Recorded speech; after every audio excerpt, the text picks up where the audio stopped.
Bible अध्ययन श्रृंखला के अंदर आपका हार्दिक स्वागत है।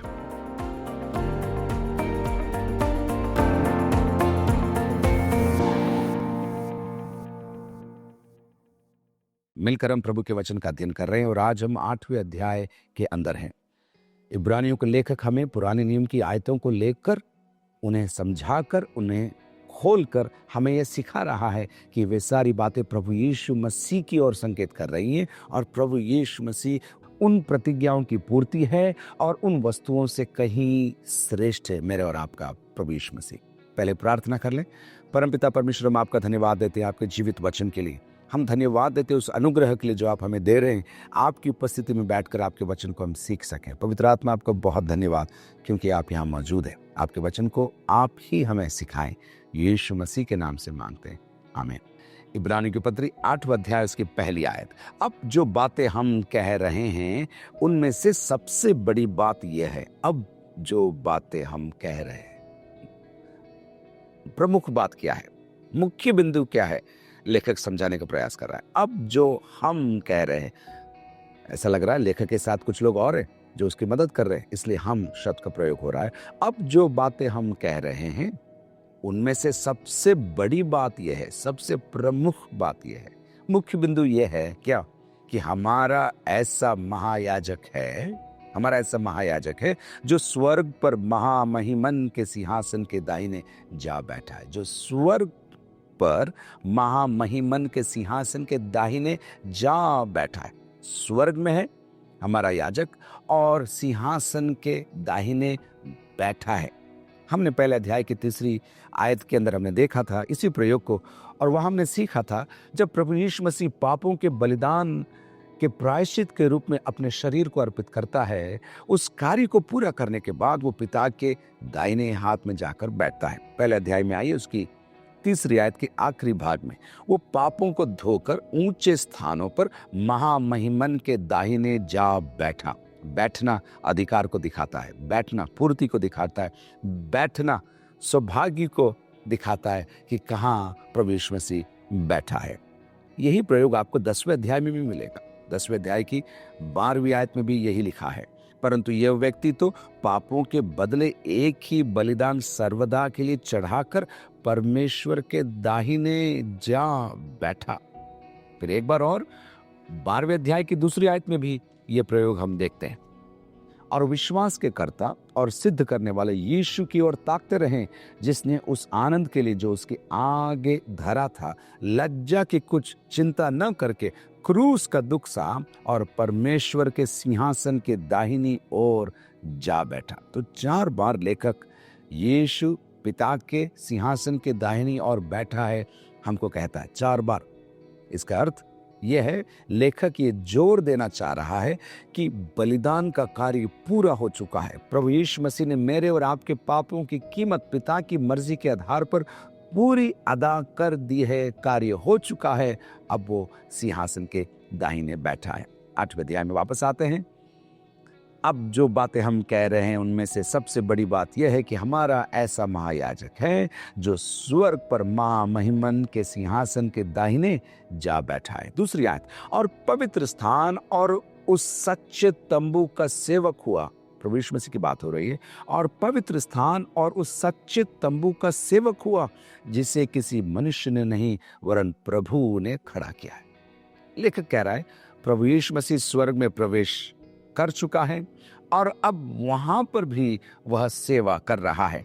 पवित्र स्थान और उस सच्चे तंबू का सेवक हुआ, सेवा करने वाला हुआ। लेकिन ये तंबू कहाँ है? ये तंबू स्वर्ग में है। किसने खड़ा किया है? मनुष्य ने नहीं, परमेश्वर ने स्वयं खड़ा किया है। यहूदी लोगों के लिए उनके याजक प्रमुख थे। दूसरा, उनके आराधना का स्थान, चाहे वो तंबू हो या वो मंदिर हो जिसे सुलेमान ने बनाया, उनके लिए बहुत प्रमुख था। उसके बाद इस आराधनालय में या मंदिर में या तंबू में जो बलिदान हुआ करते थे वो भी बहुत प्रमुख था। और फिर परमेश्वर की वाचाएं उनके लिए प्रमुख थी। तो यहूदियों के लिए 4 बातें प्रमुख थी। क्या क्या थी? याजक, मंदिर, बलिदान और फिर वाचाएं। इब्रानियों के लेखक इन 4 बातों को लेकर हमें समझा रहा है। 4 आयामों में वो हमें समझा रहा है कि प्रभु यीशु मसीह इन 4 में श्रेष्ठ है, इनके कार्य को पूरा कर दिया है। इन चारों के उद्देश्य की पूर्ति प्रभु यीशु मसीह में है। 7वें अध्याय के अंदर वो मेल्किसिदेक के विषय में हमें सिखाकर ये बता चुका है लेखक कि प्रभु यीशु मसीह मेल्किसिदेक की रीति पर महायाजक है। अब दूसरे महायाजकों की जरूरत नहीं है, क्योंकि प्रभु यीशु मसीह सर्वश्रेष्ठ महायाजक है। इतना ही नहीं, वो हमें याद दिला चुका है कि प्रभु यीशु मसीह हारून की परंपरा के आधार पर महायाजक नहीं है, जो अपने जीवन काल में ही सेवा करते थे और उसके पश्चात दूसरे महायाजक आ जाते थे। 7वें अध्याय में लेखक हमें याद दिला चुका है कि प्रभु यीशु मसीह सदा काल का महायाजक है। 70, 80, 100 साल का नहीं, सदा काल का महायाजक है। तो लेखक ने साबित कर दिया है कि याजक जो हारून की परंपरा के थे कुछ समय के लिए थे, लेकिन यीशु हमारा महायाजक कैसा है? सदा का है, सदा का है। अब वो कह रहा है ये याजक कहाँ सेवा कर रहा है। मैंने आपको बताया यहूदियों के लिए दूसरी बात क्या प्रमुख थी? उनके आराधना का स्थान, चाहे वो तंबू हो, चाहे वो सुलेमान द्वारा निर्मित मंदिर हो। यहाँ लेखक कह रहा है यीशु पृथ्वी मंदिर में या तंबू में सेवा नहीं कर रहा है, लेकिन यीशु स्वर्गीय तंबू में या स्वर्गीय आराधना के स्थान में वो सेवा कर रहा है। और लेखक हमें एक महत्वपूर्ण बात बता रहा है, इस भवन को यानी कि पृथ्वी के भवन को हाथों ने बनाया, लोगों ने बनाया। तंबू को मूसा ने बनाया, मंदिर को सुलेमान ने बनाया, लेकिन जिस भवन में प्रभु यीशु मसीह सेवा कर रहा है उसे हाथों ने नहीं बनाया, उसे परमेश्वर ने स्वयं बनाया। सुनिए, और पवित्र स्थान और उस सच्चे तंबू का सेवक हुआ जिसे किसी मनुष्य ने नहीं वरन प्रभु ने खड़ा किया है। 3 प्रमुख फर्क हैं पृथ्वी तंबू में और स्वर्गीय तंबू में। पहला, पृथ्वी तंबू को मनुष्य ने बनाया, स्वर्गीय तंबू को परमेश्वर ने बनाया। दूसरा, पृथ्वी तंबू प्रतिबिंब है, परछाई है, असली तत्व की परछाई है पृथ्वी के तंबू। तो फिर असली चीज कहाँ है? स्वर्ग में है। उसके अलावा पृथ्वी तंबू में नश्वर मनुष्य सेवा करते थे, नश्वर मनुष्य, लेकिन इस स्वर्गीय तंबू में अविनाशी प्रभु यीशु मसीह सेवा कर रहा है। तीसरी आयत, क्योंकि हर एक महायाजक भेंट और बलिदान चढ़ाने के लिए ठहराया जाता है। याजक का काम ही यही है, वो परमेश्वर के सामने खड़ा होता है, लोगों के लिए खड़ा होता है और लोगों के लिए निवेदन करता है, लोगों के लिए बलिदान चढ़ाता है, लोगों के भेंटों को लाकर परमेश्वर को अर्पित करता है। ये महायाजक की सेवा है। लेखक कह रहा है तीसरी आयत में, क्योंकि हर एक महायाजक भेंट और बलिदान के चढ़ाने के लिए ठहराया जाता है। बिल्कुल सही। आगे क्या लिखा है देखिए, इस कारण अवश्य है कि इस याजक के पास भी कुछ चढ़ाने के लिए हो। इस याजक कौन? प्रभु यीशु मसीह के पास भी कुछ चढ़ाने के लिए हो। ये कहकर वो आगे निकल जाता है। क्यों? क्योंकि पिछले अध्याय के अंदर वो बहुत स्पष्टता से हमें समझा चुका है कि इस याजक ने क्या बलिदान चढ़ाया। मैं आपके लिए पढ़ता हूँ 7वें अध्याय की 27 आयत में। देखिए क्या लिखा है, उन महायाजकों के समान उसे आवश्यक नहीं कि प्रतिदिन पहले अपने पापों और फिर लोगों के पापों के लिए बलिदान चढ़ाए, क्योंकि उसने अपने आप को बलिदान चढ़ाकर उसे एक ही बार में पूरा कर दिया।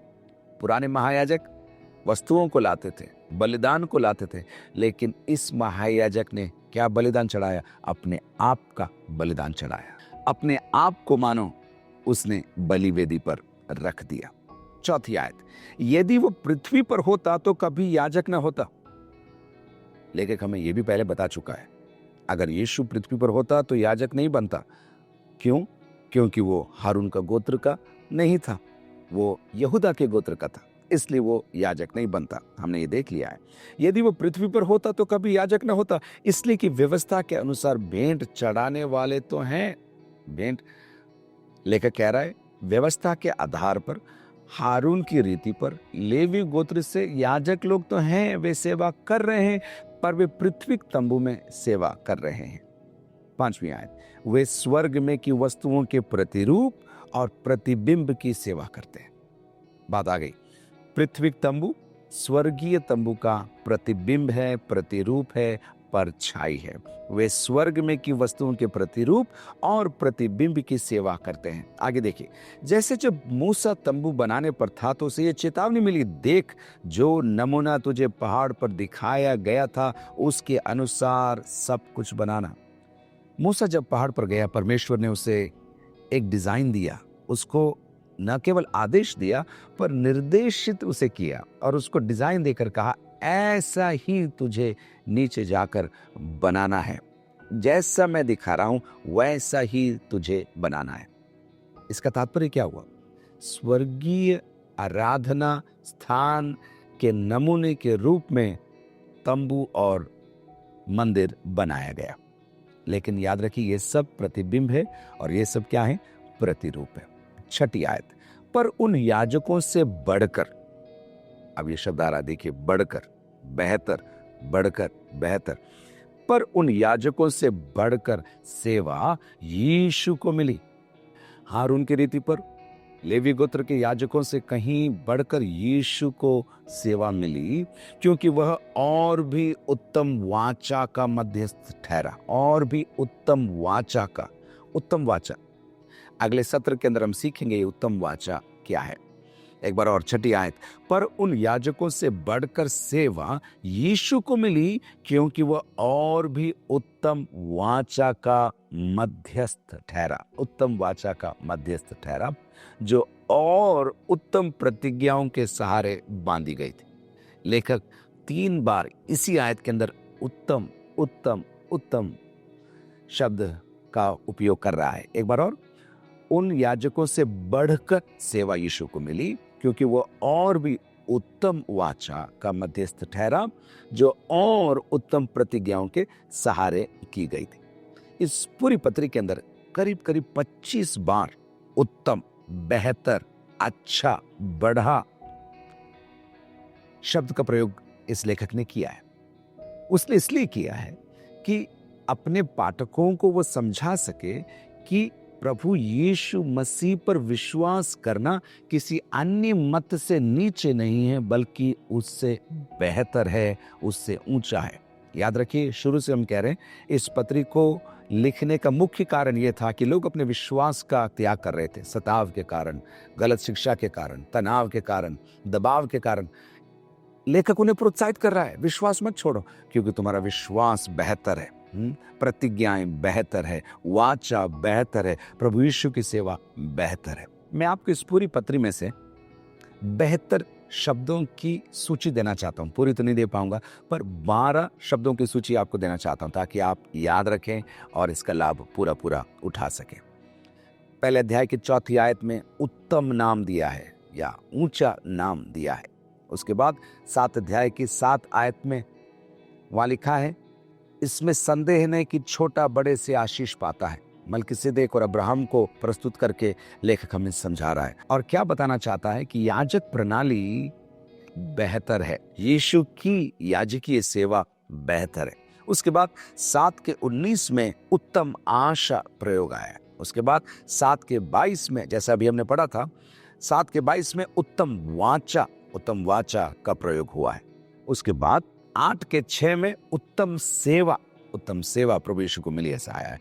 और फिर उसी आयत में उत्तम वाचा तो है, हमने देख लिया इसलिए मैं वो छोड़ रहा हूं, लेकिन 8 के 6 में उत्तम प्रतिज्ञा शब्द का भी प्रयोग आया है। फिर 9वें अध्याय की 23 आयत में, 9 के 23 में आप पढ़ते हैं उत्तम बलिदान। और फिर 10वें अध्याय की 34 आयत में उत्तम संपत्ति आया, उत्तम संपत्ति। और फिर 11 के 16 में उत्तम देश शब्द आया, उत्तम अर्थात स्वर्गीय देश आया है। और फिर 11 के 35 के अंदर उत्तम पुनरुत्थान शब्द का प्रयोग किया गया है। 11 के 40 के अंदर भी देखिए, क्योंकि परमेश्वर ने हमारे लिए पहले से एक उत्तम बात ठहराई है कि वे हमारे बिना सिद्धता को ना पहुंचे। और उसके बाद 12 के 24 में भी ये प्रयोग हम देखते हैं, और नई वाचा के मध्यस्थ यीशु और छिड़काव के उस लहू के पास आए हो जो हाबिल के लहू से उत्तम बात कहता है। तो ये शब्दों को मैंने आपके लिए इसलिए रखा है कि आप इस बात को समझें कि यीशु की सेवा, यीशु की प्रतिज्ञा, यीशु की वाचा, यीशु का बलिदान, यीशु जो हमें बातें कहता, ये सब बेहतर है, ऊंची है, श्रेष्ठ है। आज जो आपके पास कुछ भी हो उससे बढ़कर है प्रभु यीशु मसीह की सेवा और उसके वचन। आज मैं आपको आमंत्रित करता हूं कि यीशु की ओर आप ध्यान केंद्रित करें। आप सेवा में होंगे, आप चर्च में होंगे, आप स्कूल में होंगे, आप पढ़ाते होंगे, आप वर्शिप करवाते होंगे, आप संडे स्कूल पढ़ाते होंगे, सब चीज़ें अच्छी है, लेकिन इन सब चीज़ों में आपका ध्यान कहाँ होना चाहिए? प्रभु यीशु मसीह की ओर होना चाहिए। आप डॉक्टर होंगे, तब भी आपका ध्यान यीशु की ओर। आप नर्स होंगे, टीचर होंगे, घर पर रहकर सेवा करने वाली बहन होंगी या भाई होंगे, आप जैसे भी हों, हर समय, हर वक्त, हर चीज़ में आपका ध्यान कहाँ होना चाहिए? प्रभु यीशु मसीह की ओर होना चाहिए। प्रभु आपको बहुत बहुत आशीष दे।